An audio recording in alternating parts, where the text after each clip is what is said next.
Olá, querido estudante, vamos aqui iniciar a orientação da prova 6 de Química, capítulo 4, etapa 3, página 363, tá? O título é A Química na Farmácia. Vamos falar sobre medicamentos, né, sobre a constituição química de um medicamento, sobre fármacos, enfim. É um capítulo fácil, bem interessante, e ele começa chamando a atenção sobre os perigos da automedicação. O que é automedicação? Tá? Aqui embaixo tem uma pequena frase que vai responder essa pergunta. Aqui diz, ó, nem sempre o medicamento indicado para uma pessoa serve para outra, por isso procure sempre a orientação de um médico, dentista ou farmacêutico, né? Bom, queridos, para você entender melhor, automedicação é essa prática que nós temos aí do dia a dia de simplesmente tomar remédio sem a receita médica, sem a orientação de um médico. Isso está errado por conta dos efeitos colaterais. É importante que qualquer tratamento com medicamento, né, seja orientado aí por um médico, por um profissional da saúde. Só ele que pode passar o medicamento adequado para o tratamento, né, das doenças, dos problemas de saúde, ok? Então, cuidado, remédio somente com receita médica, tá bom? Do contrário, você está praticando a automedicação. Um pouco mais embaixo aqui, né, o texto, ele aborda mais sobre esses perigos, tá? Mas eu quero chamar a atenção de você para essa parte aqui, onde tem esses destaques aí em amarelo, falando sobre os constituintes dos medicamentos. São basicamente dois, fármacos e excipientes. Vamos lá, pessoal, bora entender aí qual é a diferença entre fármaco e excipiente. Aqui está. O fármaco é a substância química que tem ação medicamentosa, ok? Já o excipiente vai ser a substância que dissemina, que dispersa aquele fármaco. Nesse parágrafo que eu destaquei aqui de amarelo, tá? Conta a história de um medicamento aqui, tá? Um antisséptico para desinfetar feridas, que contém uma substância química chamada clorexidina, dissolvida em água destilada. Então, vamos pensar aqui nessas duas substâncias, a clorexidina e a água destilada. Nesse caso, a limpeza do ferimento é feita pela clorexidina, tá? Esse fármaco aí atua, tem ação medicamentosa, tem um poder de limpeza do ferimento. E a água destilada é o meio que vai disseminar a clorexidina, vai dissolver a clorexidina. Então, clorexidina é o fármaco, a água, o excipiente, também chamado de veículo. Ok? Então, a prova pode muito bem perguntar quais são os constituintes de um medicamento. Tá? Então, basicamente são dois, fármacos e excipientes, ok? Junto os dois, né? Nós temos o medicamento. Então, aqui do lado tem algumas notas para você observar aí no vídeo, tá certo? A primeira nota mostra quais são os dois constituintes básicos de um medicamento, fármaco e excipiente ou veículo, né? E aqui diz, ó, que excipiente e veículo é basicamente, né, gente, a mesma coisa, tá? Então, é a substância que dissemina, que dissolve, que dispersa o fármaco, como, por exemplo, a água destilada, tá? Mas aqui embaixo você vai observar o exemplo de um colírio. Um colírio, gente, é um medicamento utilizado aí no tratamento dos olhos, limpeza, a correção de pressão sanguínea, não é? Enfim. O colírio, ele é fabricado com dois fármacos. Sim, pode ser mais de um, não tem problema. Tá? Quando eu falo dois constituintes básicos, é que tem que ter um fármaco e um excipiente, certo? Porém, pode ter mais de um fármaco, não tem problema. Então, o cloridrato de nafazolina e o maleato de feniramina, tá? São os dois fármacos, tá, gente, utilizados na fabricação do colírio. E o veículo, ou excipiente, né? Lembrem que veículo e excipiente é a mesma coisa. É uma mistura de ácido bórico, borato de sódio, cloreto de sódio e água purificada estéril. Ou seja, esse veículo aqui do colírio, tá, contém, além de água, outras substâncias, como sendo ácido bórico, né? Dentre outras, tá? Então, basicamente é o veículo e o fármaco. Nesse caso, dois fármacos. Agora, eu quero chamar a sua atenção para essas quantidades que eu estou destacando agora, né? Estou apontando aqui para você observar. Essas quantidades, estão presentes no colírio, mas em cada mililitro. Esse ml aqui quer dizer mililitro. Então, pensa comigo, né? Vai ter lá no rótulo do frasco do colírio.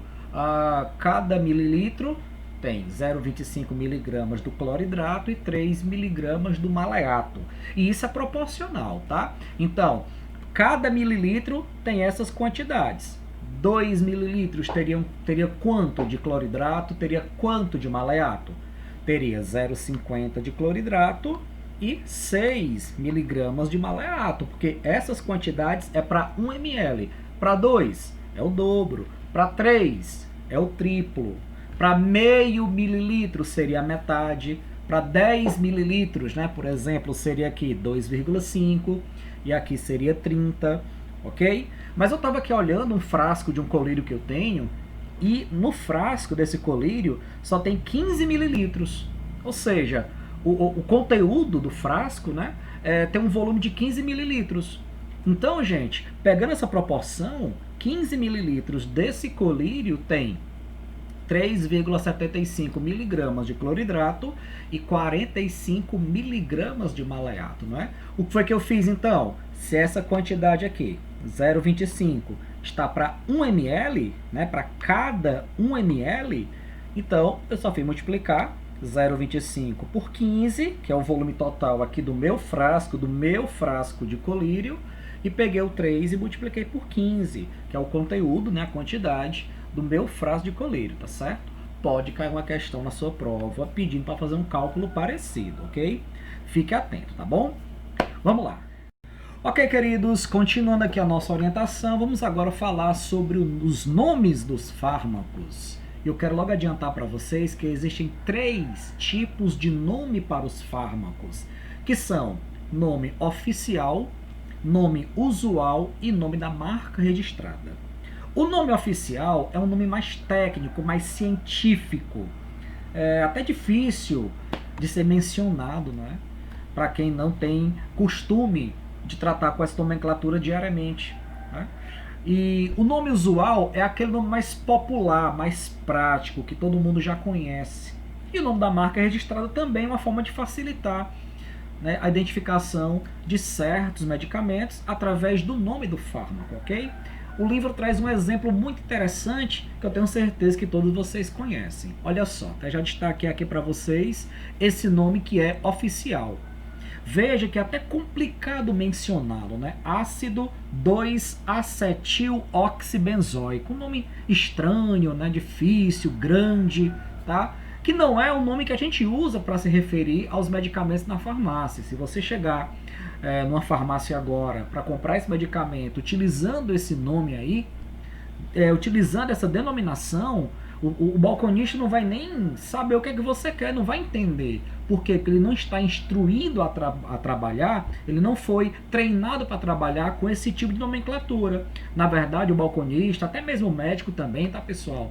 Eles estão acostumados a utilizar o nome usual, porque é o nome mais comum, é mais fácil de se utilizar, né, para se referir aos medicamentos. Então, esse ácido 2-acetil-oxibenzoico também é conhecido como ácido acetilsalicílico. Olha como esse nome que eu marquei agora é um nome até mais conhecido, mais comum, né?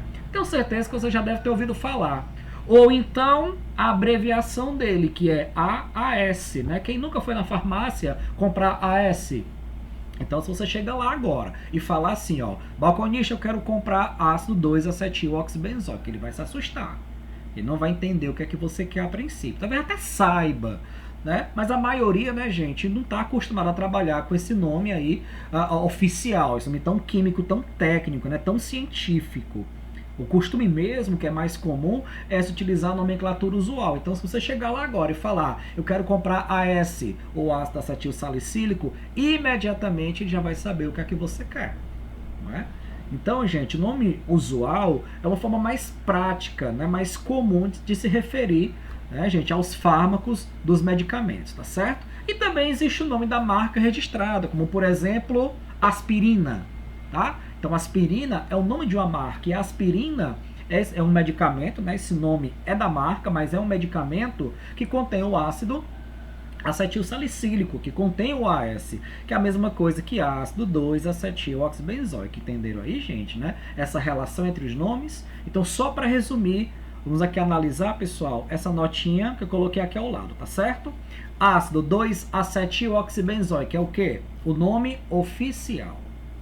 Ácido acetil salicílico, ou AS, é o quê? O nome usual, comum, popular.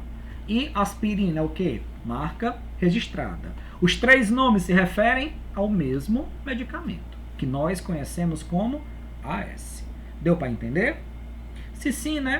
Vamos agora falar sobre os medicamentos genéricos. Como é que é o exemplo da dexametasona, né? Que a gente identifica o genérico por essa faixa amarela e esse G grandão que tem bem aqui, tá bom?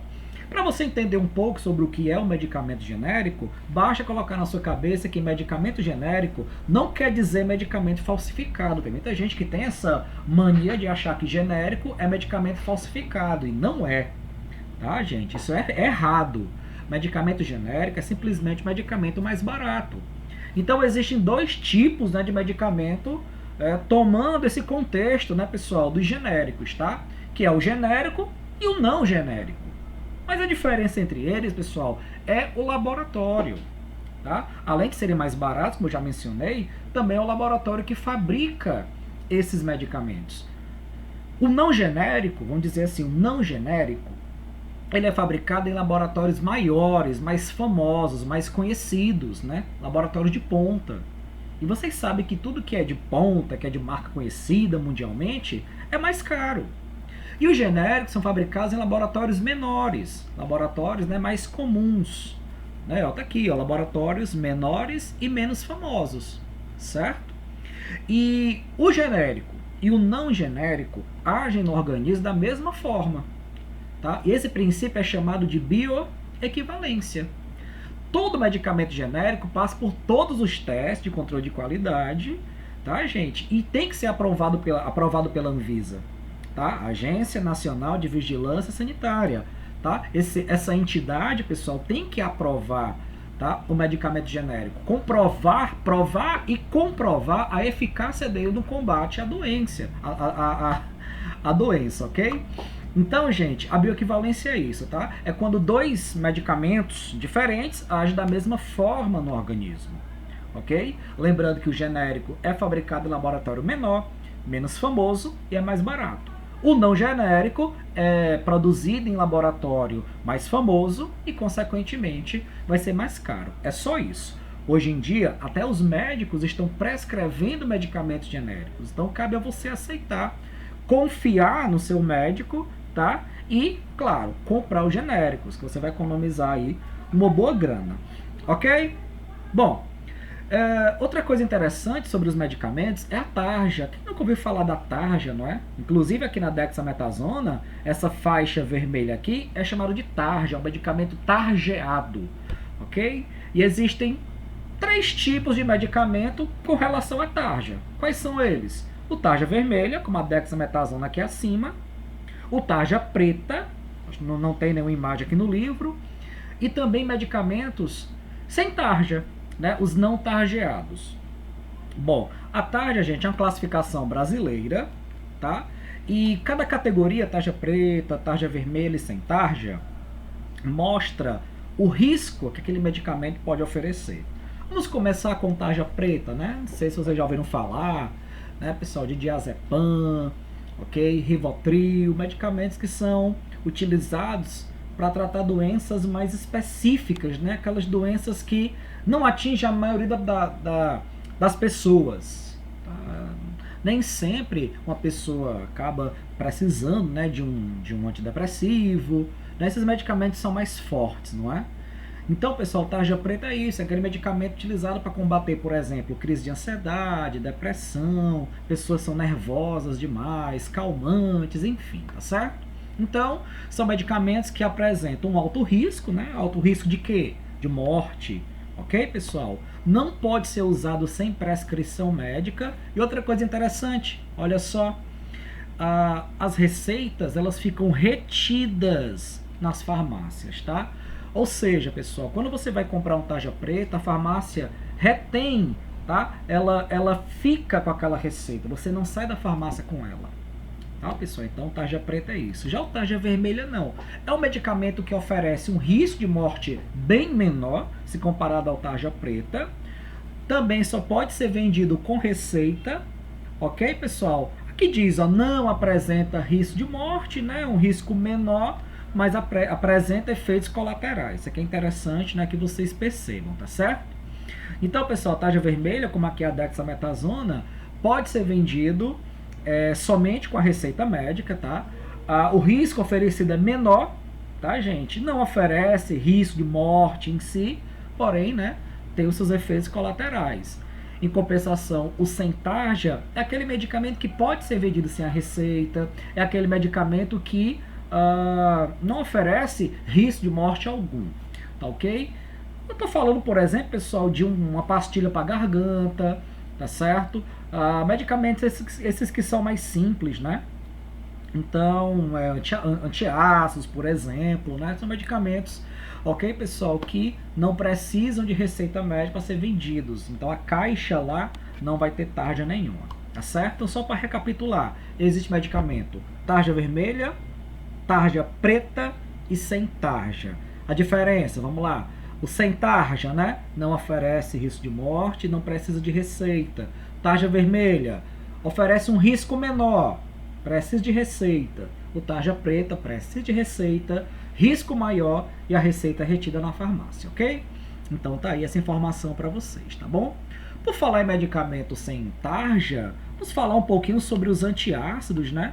Quem nunca exagerou aí no final de semana, tomou aquela cervejinha a mais, né, pessoal? Comeu aquela comida mais gordurosa, enfim, né? Abusou aí das frituras, né? Bom, os antiácidos, pessoal, servem para combater a acidez.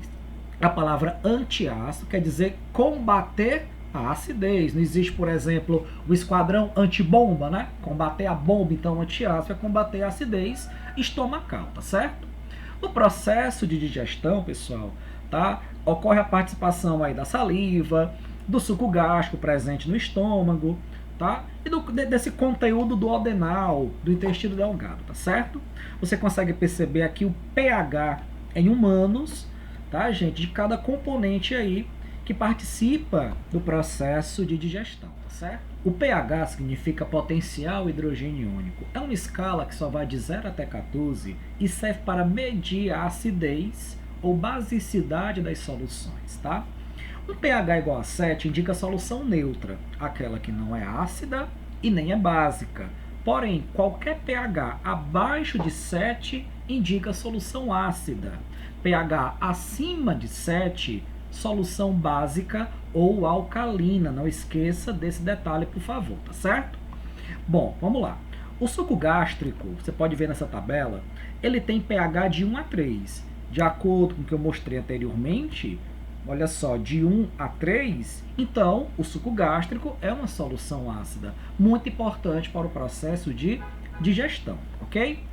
Bom, o capítulo aqui, pessoal, continua, tá, trazendo a informação de que quando os valores de pH da tabela diminuem, né, por alguma razão se tornam menores do que o normal, há o indicativo do aumento da acidez, por exemplo, do suco gástrico. E isso pode gerar, por exemplo, aquela sensação desagradável de azia, né, úlceras gástricas, enfim, problema de saúde, tá certo? Então, como combater a azia, aquela queimação desagradável, né, que a gente sente aqui na região da barriga, né?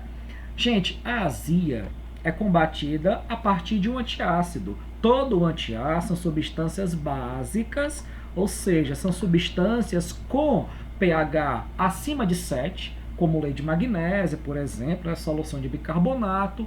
E quando a gente toma essa solução, leite de magnésia, por exemplo, né, uma suspensão, que é mais correto afirmar, mas enfim, o leite de magnésia é uma solução básica, tem pH maior do que 7, e quando se mistura no estômago com o suco gástrico, ocorre um processo chamado de neutralização.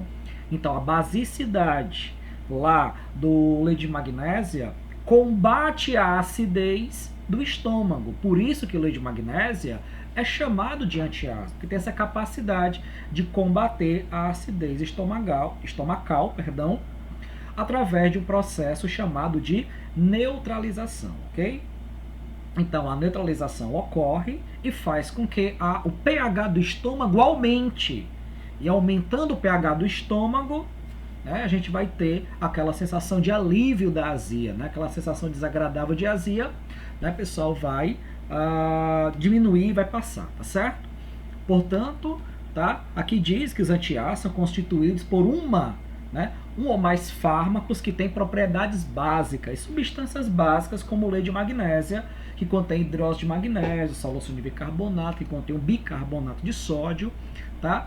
E aqui está, ó, a função é reagir por neutralização com o excesso de ácido, elevando o pH do estômago e, consequentemente, os valores voltando ao normal, a sensação de azia vai desaparecer, tá bom?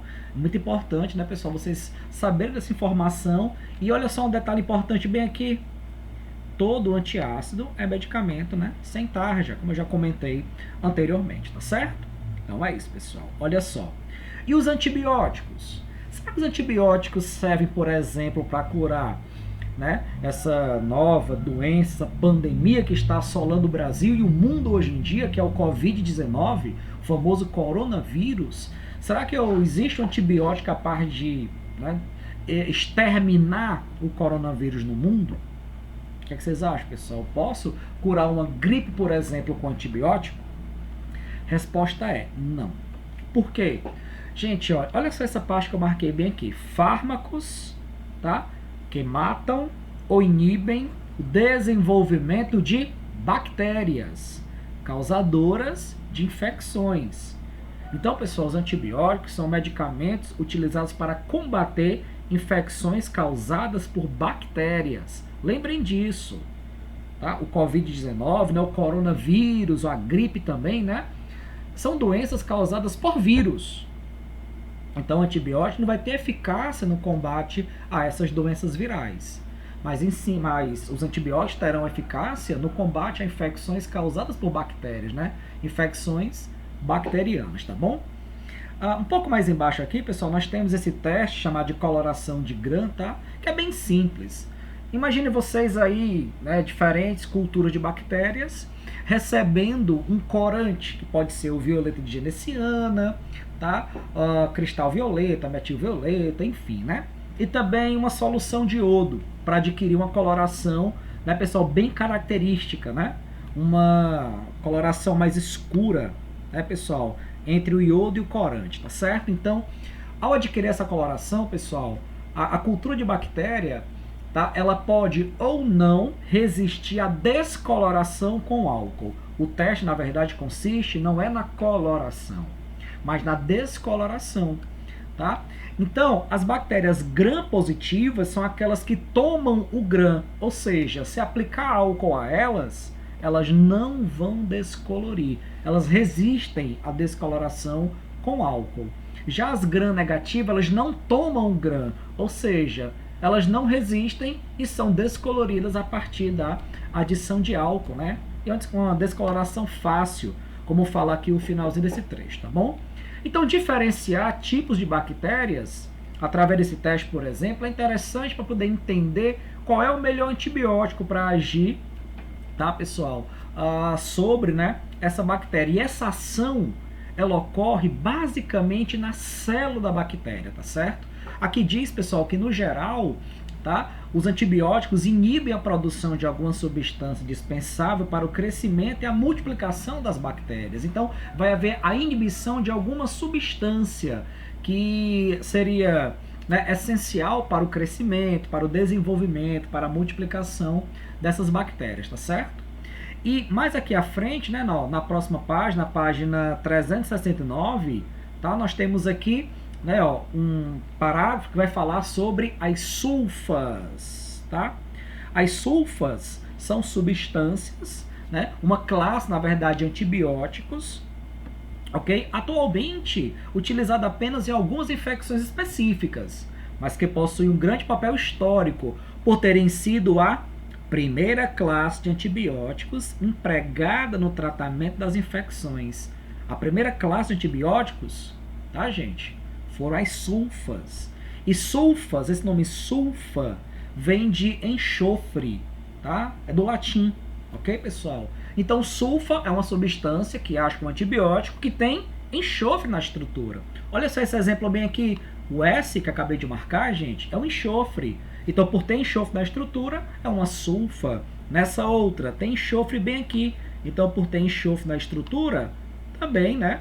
A substância é caracterizada como sendo uma sulfa. Tá ok, pessoal? E essa substância aqui é interessante destacar que ela foi produzida no Brasil, né, no Laboratório Paulista de Biologia, em 1936, uma das sulfas mais importantes e que teve o seu mecanismo de ação totalmente esclarecido. Não é? Ou seja, pessoal, a bactéria, gente, ela se desenvolve a partir de uma substância, tá, gente? A partir de uma vitamina do complexo B. Essa substância aqui, gente, é chamada de ácido para-aminobenzoico, conhecido como PABA, tá? Tá bem aqui a informação, né? PABA, ácido para-aminobenzoico, uma substância que a bactéria toma para o seu crescimento, para o seu desenvolvimento, para a sua multiplicação, tá certo? Mas compare a estrutura da sulfa, aqui, ó, com a estrutura do PABA, né, do ácido para-aminobenzoico. São estruturas semelhantes. Essa daqui inibe esse desenvolvimento, essa multiplicação das bactérias. Essa daqui não, facilita o desenvolvimento e a multiplicação das bactérias, não é? Mas a bactéria não reconhece se é sulfa ou se é o PABA. Não reconhece. O que é que vai acontecer? Na hora que a sulfa toma o lugar do PABA, a bactéria não vai reconhecer, a bactéria vai se envolver com a sulfa e, consequentemente, vai ter sua multiplicação, seu crescimento, seu desenvolvimento, né, prejudicado, inibido por ação dessa sulfa, né, a sulfanilamida, tá? Uma substância aí. Então, a explicação está aqui nesse texto, tá? Você pode ler com mais calma depois, né? Fiz só explicar assim por cima, tá certo, gente? Mas é claro que essa parte de a ação do medicamento, né, mais específica, é mais voltado para a biologia. Aqui na química, o que a gente vai realmente cobrar de vocês é a identificação das sulfas como substância química, não é? Então, como eu já falei para vocês e vou repetir, sulfas foram a primeira classe de antibióticos empregado no tratamento das infecções, está aqui a informação, e são substâncias que têm enxofre na estrutura. Tudo bem, pessoal? Bom, o capítulo está acabando, tá certo? Falta falar para vocês ainda sobre, olha só, os analgésicos e antitérmicos. Basta saber que paracetamol, né, ácido acetilsalicílico, que já foi mencionado anteriormente, tá? São substâncias que servem como analgésico, ou seja, combatem a dor, e antitérmicos, tá? Que combatem a febre. Então, analgésico combate dor, antitérmico combate a febre, tá? E a gente termina o capítulo aqui, pessoal, falando sobre os fitoterápicos. Quem nunca tomou um chazinho de mamburral, capim-santo, camomila, né? São substâncias que servem como fármacos, tá? Atuam como medicamentos, mas que são extraídos de tudo aquilo que vem de planta. Flor, raiz, fruto, semente, né? São os medicamentos chamados de fitoterápicos, ok? Que tal uma questão de prova para a gente resolver agora? Vamos lá, tá aqui no próprio capítulo, hein? Um pouco mais abaixo. Bom, aqui está ela, pessoal, uma questão fácil, que diz o seguinte: na embalagem de um antibiótico encontra-se uma bula que, entre outras informações, explica a ação do remédio do seguinte modo: o medicamento atua por inibição da síntese proteica bacteriana. Essa informação permite concluir que o antibiótico... Queridos, olha só, uma questão do Enem, bem antiga, né, de 2003, mas ela é bem interessante. A resposta está de acordo com esse trecho que eu vou marcar agora. O medicamento atua por inibição da síntese proteica bacteriana. Tá? Então procure aí uma alternativa que tenha a ver com essa informação. Olha só a letra A. Impede a fotossíntese realizada pelas bactérias. Gente, fotossíntese quem faz é planta. Tá? Não é bactéria não. Altera as formações genéticas das bactérias causadoras da doença, o que impede a manutenção e a reprodução desses organismos. Bom, é uma resposta bonitinha, mas não tem muito a ver com esse texto que eu marquei para vocês, tá? É alterar a informação genética, né? Não é bem o que a questão está se referindo, não. Tá bom? dissolve as membranas das bactérias responsáveis pela doença, o que dificulta o transporte de nutrientes e provoca a morte delas, não é? Bom, tem a ver com a síntese proteica. Tá, gente? A resposta que eu estou procurando tem a ver com a síntese proteica. Então não vai ser a letra C. Dissolver membrana, né? Não tem muito a ver com o que eu marquei. Elimina o vírus. Gente, da letra D eu nem vou ler o resto. Vírus? Não. Antibiótico vai para bactéria, ok? Então sobra para a gente a letra E. Interrompe a produção da proteína das bactérias causadoras da doença, o que impede sua multiplicação pelo bloqueio das funções vitais. Então perceba, gente, que a letra E tem tudo a ver com o texto que eu marquei ali acima. E pode ser uma questão de prova, uma questão fácil, até porque esse capítulo é fácil também, tá certo? E espero que tudo que eu disse para vocês hoje, aqui nesse vídeo, sirva como orientação, tá? Você está aí com total autorização de me procurar nas redes sociais, tá, gente? Pode me chamar no WhatsApp, né, gente? Para poder tirar dúvidas, tá certo? Espero que o vídeo tenha ajudado. Peço desculpa, tá, pessoal, pelo barulho de fundo aí. Acho que tem um galo cantando. É porque meu vizinho gosta de criar galinha, galo, e acabou, né? Saindo aí o galo cantando aqui atrás, tá certo? Mas espero que tenha ajudado bastante, ok? Um abraço a todos e até o nosso próximo vídeo. Valeu!